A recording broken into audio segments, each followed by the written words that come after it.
imeandikwa ubingwa wetu tu. Alafu kiuka nyuma tusome kidogo. Huku imeandikwa ubingwa Mo Simba. Brother, kama kawa? Unyama. Shwari kabisa kama kawaida. Kwanza nianze na neno ubingwa wetu. Unajiamini nini mpaka umejiandika hivi? Yaani hakuna kwa mechi leo hakuna namna Yanga anaweza kutoka. Umepiga mara nyingi lakini yaani football ndivyo ilivyo. Yaani mkubwa atabakia kuwa mkubwa, mdogo atabakia kuwa mdogo. Kunifunga mimi kwenye ligi ya ndani haimaanishi kwamba mimi sio mkubwa kimataifa na kuna kunitambua. Lazima tuzungumzie tu leo tunazungumzia Hispania, Real Madrid anafunga sana na FC Barcelona, lakini Madrid anabaki kwa juu. Kwa hiyo mimi ndo baba wa mpira. Hiyo misimu hizo mara 5 zilizopita tulimfunga na misimu 4 iliyopita msimu ndo mwisho wake. Kwa Fadlu msimu uliopita alisema ni msimu wa kutengeneza kikosi, alafu msimu huu ukasema ni msimu wa mafanikio na ubingwa. Unaamini hilo linaweza kufanyika msimu huu? Hilo liko wazi kabisa kwa sababu ukiangalia msimu ulioisha tulikuwa na kikosi tunatengeneza kikosi, lakini sisi tulicheza finali ya CAF Confederation, ubingwa wa ndani umeamua mechi ya mwisho siku ya tarehe 25 mwezi wa 6. Hiyo inaonyesha picha halisi kwamba namna gani kwamba msimu huu tunataka kurudisha heshima yetu. Tunaamini tuna wachezaji wazuri, wazoefu wenye viwango vya juu. Msimu ulioisha tulikuwa na timu nzuri, lakini tulikuwa na wachezaji wazuri lakini ambao hawana uzoefu. Kwa msimu huu kwa sababu tumeboresha kikosi na imani kila kitu kinawezekana. Tukishirikiana tukiwa kitu kimoja kama ninavyosema slogan yetu nguvu moja, mimi na imani tunaweza kuchukua ubingwa mapema kabisa bila wasiwasi, na leo ndio ubingwa wetu wa kwanza wa ngao ya jamii.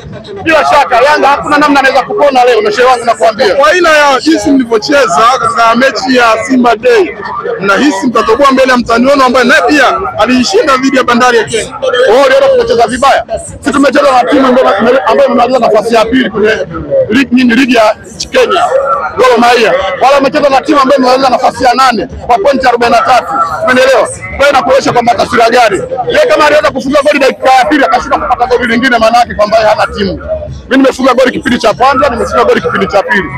Pamoja na kufunga magoli hayo yote, lakini bado hukuelewa kikosi cha mwalimu Chesleven na mwalimu hujaelewa kwa sababu alikuwa anafanya rotation kila awamu. Umeelewa? Kwa mimi na imani leo hilo lilikuwa mtego tu. Leo Yanga sijidanganya.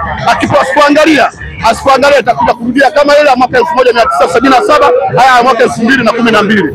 Ipi hiyo? Nakumbusha. 1977 alikula goli 6. 2012 alikula goli 5 bila. Lakini na Nyesi walipiga 5. Shehe alikipiga 5-1, umeelewa? Sisi tumempiga 5 bila 2012.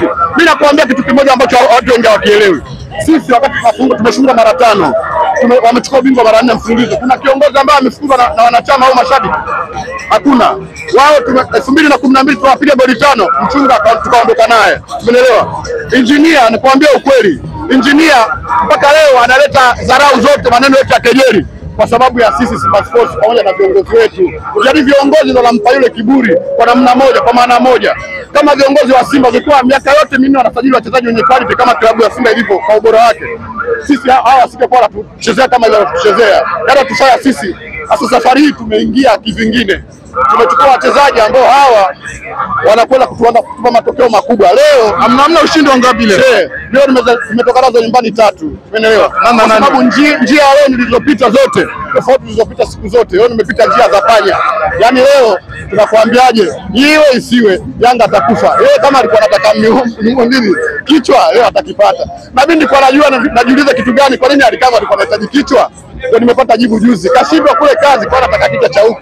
Wewe umejipanga vizuri kabisa leo kupata ushindi wa goli 3. Che, nani anaingia kambani? Che. Pale kuna Gomez, kuna Steven Dese Mkwala, umeelewa? Kuna Jenchez Yaua MVP, mfungaji bora wa msimu ulioisha. Nadhani mtammiss Jonathan Soa ambaye anakosekana katika mchezo wa leo. Ni kweli, yani angekuwa yule ndo kabisa, yani goli sisi zingekuwa hata 6 hata sielewi. Nafasi nipangie nafasi ya goalkeeper pamoja na mabeki wa kati na safu ya mabeki utaanza na nani? Sio mabeki tupaka kikosi chote ndio naweza kupangia. Nipe kikosi. Namba 1 kama kawaida Spider Camara. Ili Shomari Kapombe. Namba 3 nitamweka kijana mdogo kutoka na Mungu hapo anaitwa Mdigo. Umeelewa? 4 na 5 atatoa Samu na Dirok.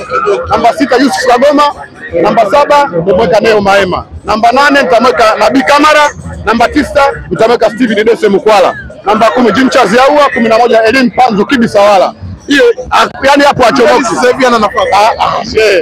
Unajua Kibudensi watu hawajamjua. Kibudensi akitoka sound anakuwa mzuri sio akianza. Bado mnazamani kumwona kimweka Chasambi beki ya kulia. Hayo najua wachezaji wengi, najua watu wengi hawajui kwamba Hata Gareth Bale alikuwaga beki akaja kwa winga, hata Ashley Young alikuwaga winga akakuwaga beki, akakuwaga winga akawa beki. Kwa hiyo yote inawezekana, ni mwalimu alipoangalia kwenye uwanja wa mazoezi, sio tulizungumzia zaidi. Kwa kama ameona na ubora na fit kwa beki namba 2, mimi sina swali kuleta doubt yote, kwa sababu ndio kazi yake. Ni kazi yake kupata furaha tu. Yaani furaha mshabiki wote duniani ni kupata matokeo mazuri kwenye klabu yake. Tumeumia sana, lakini msimu huu ndio muda wetu wa kula nyama.